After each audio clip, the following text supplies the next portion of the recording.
ஐயா லெட்டர் போட்டிருக்காருயா. தம்பியா? உங்க தம்பி. கொண்டா அதுக்குள்ள சும்மா பார்த்த.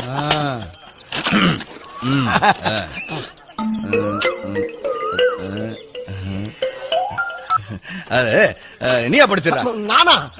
நீ இப்படி படி. நீங்க படிங்கயா. இல்லடா, நான் படிச்சா வேகமா படிச்சிருவேன். நீ படிச்சா நல்லா நிறுத்தி நிதானமா படிப்பல. நானும் ரொம்ப வேகமா படிச்சிருவேன். படுற அன்பும் பண்பும் பாசம் நிறைந்த அருமை அண்ணன் தெய்வராச அவர்களுக்கு உங்கள் அன்பு தம்பி பாசத்துடனும் நேசத்துடனும் எழுதி கொண்டது. நல்லா எழுதிருக்கானே. நீங்கள் அனைவரும் நலமா? நலம் நலமறிய ஆவல்.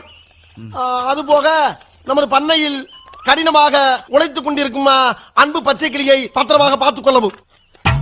ஏனென்றால் அவன் என் கண்ணுக்குள்ளே திரிகிறான். அதுபோக அவன் மாடு மேய்க்கும் போது அவனுக்கு வெயிலில் நடக்க விடாமல் அவனுக்கு ஒரு புல்லட்டு வாங்கி கொடுத்து, பேண்ட் செட்டும் வாங்கி கொடுத்து, ஒரு தொப்பியும் வாங்கி கொடுத்து. தொப்பியா போட்டுக்காரியா? அவனை